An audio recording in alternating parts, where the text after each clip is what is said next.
غیر ایوان سے نکل پڑیے، راہ انجام سے نکل پڑیے، غیر ایوان سے نکل پڑیے، خواب جس میں نہیں مدینے کا اس شبستان سے نکل پڑیے، سامنے طیبہ ہے میرے اشکو چشم حیران سے نکل پڑیے، ان کی حرمت پہ بات آئی ہے حلقہ جان سے نکل پڑیے، بھیج دیجئے درود آقا پر اور طوفان سے نکل پڑیے، عشق کیجئے حضور سے تنویر اور پھر شان سے نکل پڑیے۔ عزیزان ملت اسلامیہ، حضرت علامہ سرور انبیاء سے جلتے ہو، یعنی تم تیرگی کے باسی ہو اور نور خدا سے جلتے ہو، ان کو احسان رب تعالیٰ کہے، اپنے رب کی عطا سے جلتے ہو، سانس لیتے ہو تم تعفن میں اور باد صبا سے جلتے ہو، ایک ذرے سے بھی ہے کم مقدر اور شمس الضحیٰ سے جلتے ہو، شکل دیکھی ہے آئینے میں کبھی شاہ ارض و سما سے جلتے ہو، امتی امتی پکارے جو ایسے مشکل کشا سے جلتے ہو، جو نبے کے بہار لائی ہے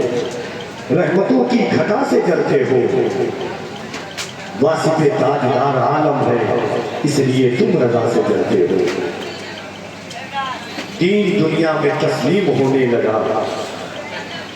دین دنیا میں تسلیم ہونے لگا،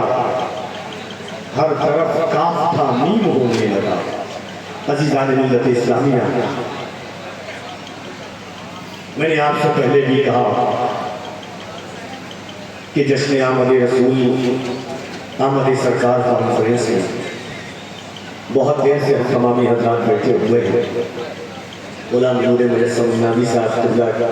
کو آپ نے ملاحظہ فرمایا ہے، حضرت علامہ مفتی حماد رضا صاحب قبلہ کا خطاب آپ نے سماعت فرمایا ہے، اسد اقبال کا طبی صاحب قبلہ کو آپ دیکھ رہے ہیں، سلطنت ترنم کا وزیر اعظم اس وقت ویشالی میں جلوہ گر ہے۔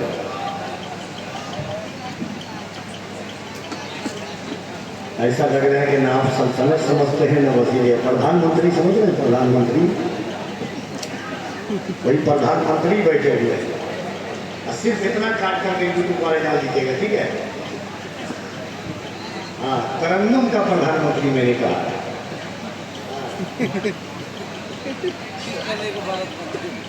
یقین مانیے 40 سال سے حضور کی نعت کو پڑھنے والی آواز، اور سب سے زیادہ اس میں کسی کو اختلاف نہیں ہو سکتا ہے، ملکی ہندوستان سے بیرون ملک جس نے سفر کیا ہے نعتیہ شاعری کے حوالے سے، اس لہجے کا نام اسد اقبال کا خطبہ ہے، اور جس خطیب نے سفر کیا ہے اسے دنیا حضور غازی ملت علامہ ہاشمی میاں کے نام سے جانتی ہے۔ آپ کے شہر میں اس وقت تشریف رکھتے ہیں، جبین کفر پر قرآن کی آیات لکھنے سے، جبین کفر پر قرآن کی آیات لکھنے سے، خفا ابو جہل کے احباب ہیں حق بات لکھنے سے، جبین کفر پر قرآن کی آیات لکھنے سے، خفا ابو جہل کے احباب ہیں حق بات لکھنے سے، پڑھے جتنا بھی اس کی قوت کم نہیں ہوتی، انسان بوڑھا نہیں ہوتا نبی کی نعت پڑھنے سے، پڑھے جتنا بھی اس کی قوت کم نہیں ہوتی، تا بوڑھا نہیں ہوتا نبی کی نعت پڑھنے سے۔ اللہ نے آواز میں وہی چاشنی، وہی لذت، وہی سرانگیزی برقرار رکھی ہے۔ نعتیہ شاعری آپ نے سنی ہے اور انشاءاللہ آپ سنیں گے۔ بھائی صاحب رضوان بالکل آگے ہی بیٹھتے ہیں جہاں بھی، میں نے غور کیا کہ یہ آگے کیوں بیٹھتے ہیں، بہت پتہ لگانے کے بعد احساس ہوا کہ نام رضوان ہے، آگے ہی نظر آئیں گے۔ سبحان اللہ، چلی جائیے دنیا سے نہیں گئی چیز سے گئی، تو ہاتھوں کو اٹھائیے محبتوں کے ساتھ دل لگا کے کہنے یا رسول اللہ، آوازیں آنی چاہیے آپ کی، دونوں ہاتھوں کو اٹھائیے اور محبت کے ساتھ کہنے یا رسول اللہ۔ سبحان اللہ، مسافر سے مجھے جیسا کر ہو گیا، سبحان اللہ۔ اور سب گھر پیچھے لوگ کیوں ہیں، آپ لوگ بھی آ جائیے۔ ہاں سنا بھائی، حضرت کو بیچ میں لے جائیے کے ٹکڑے میں کتنا دم ہے سنا دیجیے آخری آواز دونوں ہاتھوں کو اٹھا کے بلند آواز سے کہہ دے یا رسول اللہ آج محبت سے مراد آباد کی قینچی سے ڈریے گا نہیں ہم بھی مخدوم بہار کی تحصیل رکھتے ہیں ذرا دونوں ہاتھوں کو اٹھا کے کہہ دے لبیک یا رسول اللہ آج محبت سے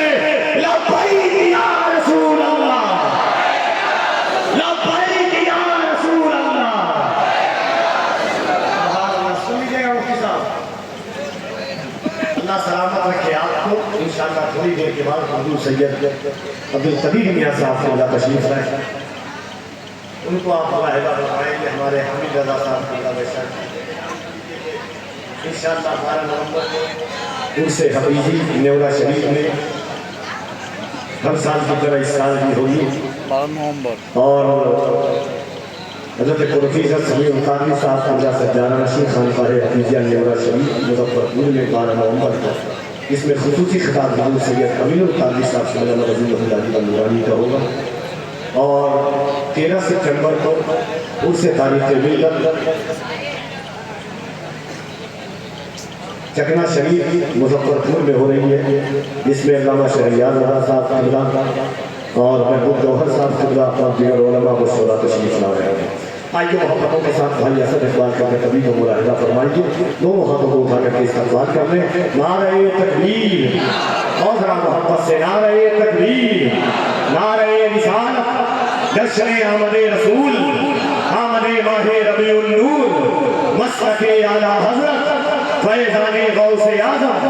فیضان غریب نواز فیضان مخدوم اشرف نعرہ تکبیر نعرہ رسالت ان اشعار کے ساتھ حاضر بارگاہ ہے جماعت اہل سنت کا وہ قیمتی اثاثہ جس لہجے پر لہجے کو بھی ناز ہے عالمی شہرت یافتہ آواز بڑے بھائی حضرت اسد اقبال کرکٹبی صاحب قبلہ کہ درود پاک کا لب لباب نام پڑھو سکون دل کے لیے بے حساب نام پڑھو میں چپ ہوا تو میرے کان میں صدا نے کہا کہ سن رہے ہیں رسالت نام نہ پڑھو